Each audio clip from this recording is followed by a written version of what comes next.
चौथी पास राजा। किस किसने सुनी है ये कहानी? किस कहानी को जितनी बार सुनोगे, जितनी बार सुनाओगे, उतनी भगवान की कृपा आपके परिवार के ऊपर बरसेगी। इस कहानी का जितना प्रचार प्रसार करोगे, उतना देश की तरक्की होगी। राजा का एक और दोस्त था। वो दोस्त इतना गंदा था कि उसने कुछ अंतर्राष्ट्रीय खिलाड़ी महिलाओं के साथ बदतमीजी करी, लेकिन राजा ने दोस्ती नहीं छोड़ी।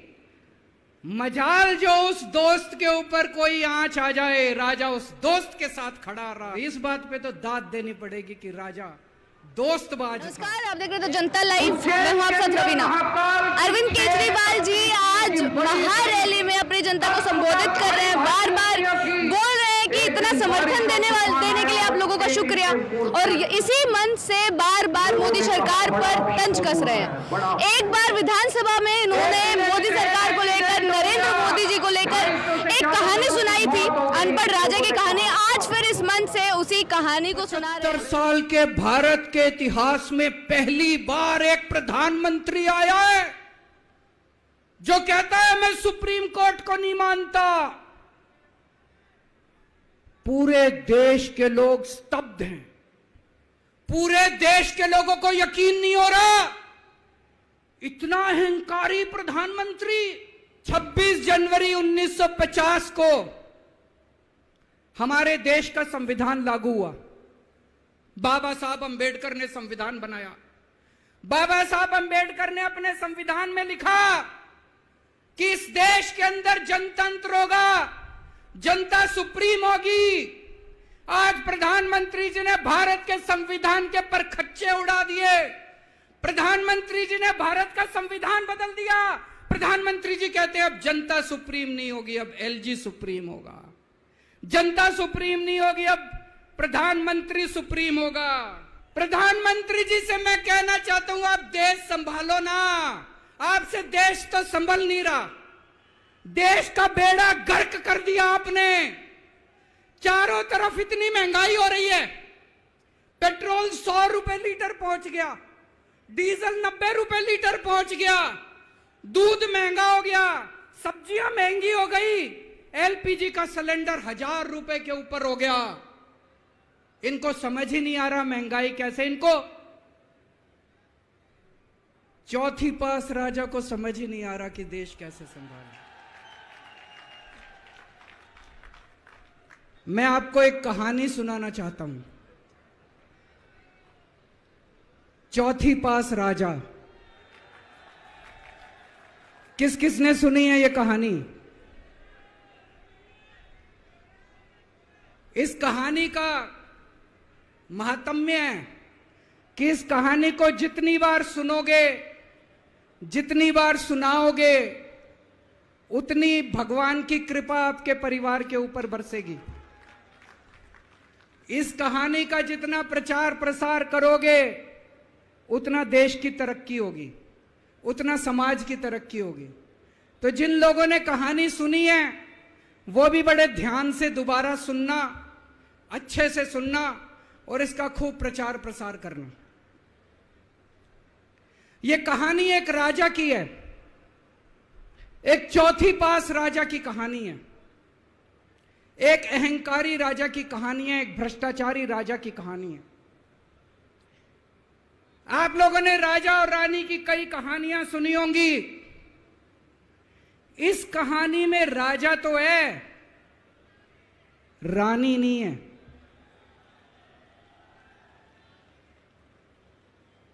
तो एक महान देश था, कई हजार साल पुराना देश। उस देश के एक गांव में एक बच्चा पैदा हुआ। बहुत गरीब घर में एक बच्चा पैदा हुआ। तो जैसे गांव के अंदर बच्चा पैदा होने पे ज्योतिषी आते हैं, ज्योतिषी आके बच्चे का भविष्य बताते हैं, ऐसे गांव का ज्योतिषी आया। उसने बच्चे की कुंडली देखी और बच्चे की मां को बोला कि माई, तेरा बेटा बड़ा होके बहुत बड़ा सम्राट बनेगा। माई को समझ नहीं आया, मैं इतनी गरीब, मेरा परिवार इतना गरीब, मेरा बेटा सम्राट कैसे बनेगा। खैर बच्चा धीरे धीरे बड़ा होने लगा, गांव के सरकारी स्कूल में उसका एडमिशन करा दिया। उसका पढ़ने लिखने में मन नहीं लगता था। पढ़ते पढ़ते क्लास करते करते चौथी में आके उसने नाम कटवा लिया, उसका पढ़ाई लिखाई में मन नहीं लगता था। बगल में, गांव के बगल में एक रेलवे स्टेशन था, घर में बहुत गरीबी थी। वो बच्चा वहां स्टेशन पे जाके चाय बेचने लगा।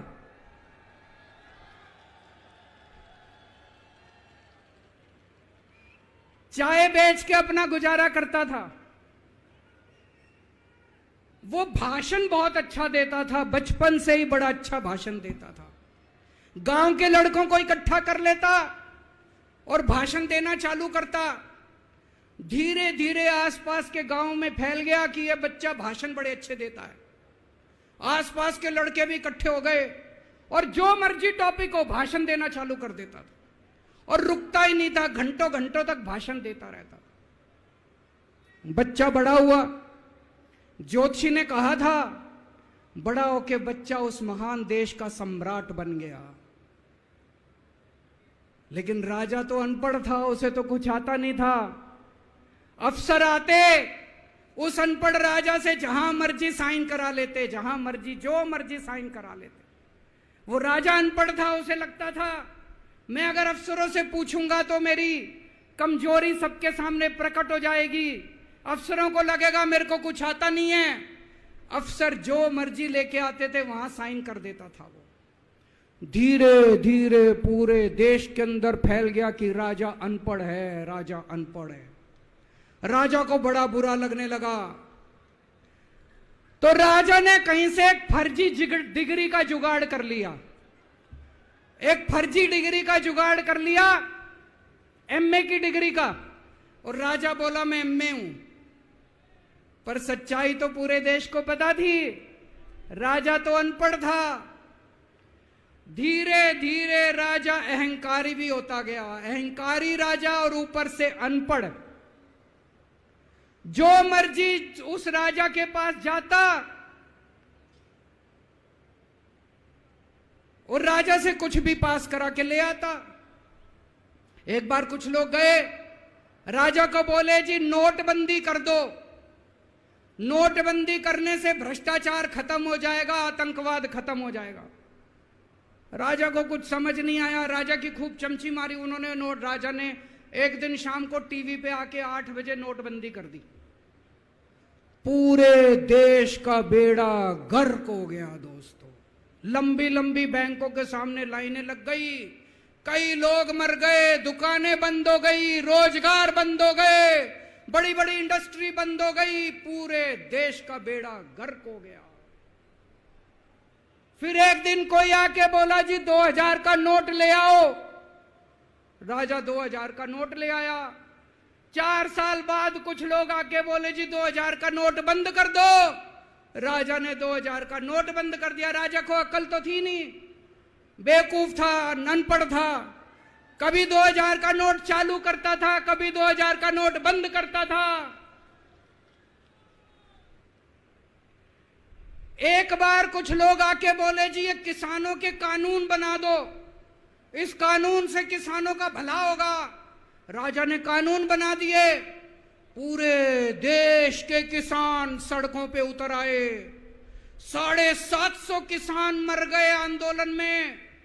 और 1 साल के बाद राजा को वो तीनों कानून वापस लेने पड़े।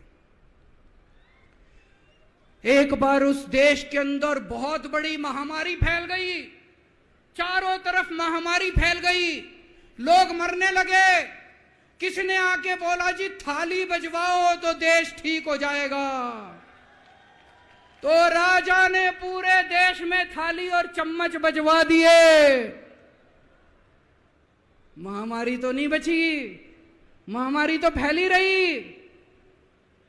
किसी ने आके कहा जी डॉक्टरों की जरूरत पड़ेगी, दवाइयों की जरूरत पड़ेगी, इंजेक्शन की जरूरत पड़ेगी, तब महामारी रुकेगी। राजा अपने दोस्तों का बड़ा ख्याल रखता था। उसके दोस्त थे।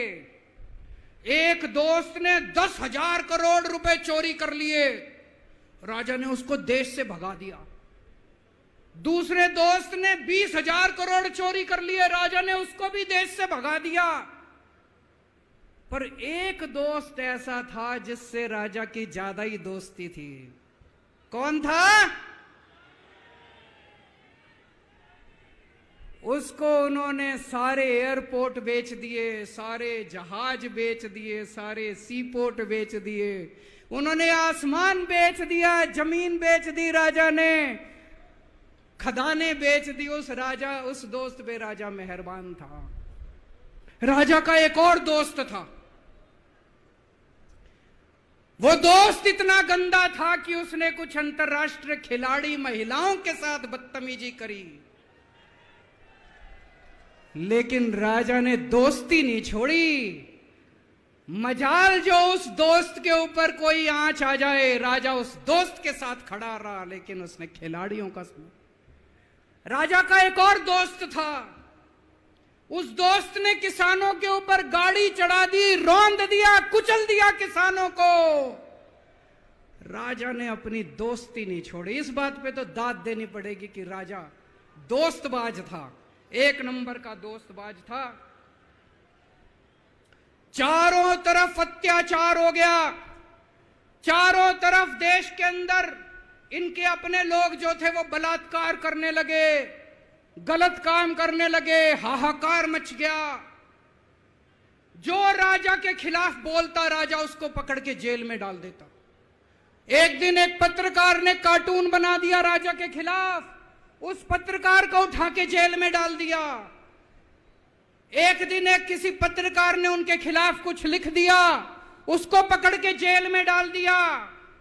जो राजा के खिलाफ बोले उसका बेड़ा गर्क। कोई जज अगर उस राजा के खिलाफ ऑर्डर करता था, राजा उसको बख्शता नहीं था। चारों तरफ अत्याचार, महंगाई, बेरोजगारी। ऊपर आसमान में देवता ये सब देख रहे थे कि पृथ्वी के ऊपर कितना घनघोर अत्याचार हो रहा है। सारे देवता इकट्ठे हुए, देवताओं ने मीटिंग करी।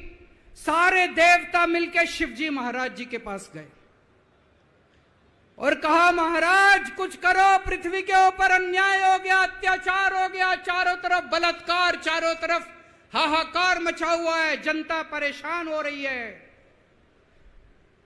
पृथ्वी जी, शिवजी महाराज जी ने अपनी तीसरी आंख खोली और दोस्तों यहां प्रचंड पृथ्वी के ऊपर अजीब अजीब घटनाएं घटने लगी। उज्जैन के अंदर महाकाल की 6 सप्तऋषियों की बड़ी बड़ी 10 फुटा भारी भारी मूर्तियां थी। एक दिन बारिश और तूफान आया और 6 की 6 मूर्तियां टूट गई। लोगों ने कहा बड़ा अपशकुन हो रहा है, बड़ा अपशकुन हो रहा है। एक दिन एक ट्रेन एक्सीडेंट हो गया, 250 से ज्यादा लोगों की मौत हो गई। लोगों ने कहा बड़ा अपशकुन हो रहा है। और एक दिन घनघोर बारिश आई, तूफान आया, ऊपर से आकाशवाणी हुई। सारे देश की जनता को भगवान ने कहा कि आप महान देश के लोग हो, क्या कर रहे हो, उठो, खड़े हो जाओ और इस अहंकारी राजा के खिलाफ सब लोग मिलकर आवाज उठाओ। भगवान आपके साथ है। और उसके बाद दोस्तों सोई हुई जनता जाग गई और 1 साल के अंदर उस अहंकारी राजा का राजपाट जनता ने उखाड़ के फेंक दिया। और उसके बाद वो महान देश दिन दूनी रात चौगुनी प्रगति करने लगा। ये कहानी बड़ी पवित्र कहानी है। इस कहानी को सुनने से और सुनाने से परिवार का, समाज का और देश का बहुत भला होता है। इसे ज्यादा से ज्यादा शेयर कीजिए, ज्यादा से ज्यादा लोगों तक पहुंचाइए ताकि ज्यादा से ज्यादा लोग इसे सुन सकें, इसे समझ सकें। अंत में आपसे एक ही विनती है, अगली बार वोट डालने जाओ तो ऐसे आदमी को वोट डालना, ऐसे आदमी को प्रधानमंत्री बनाना जो कम से कम इतनी तो समझ रखता हो कि 2000 का नोट कैंसिल करना है कि चालू करना है।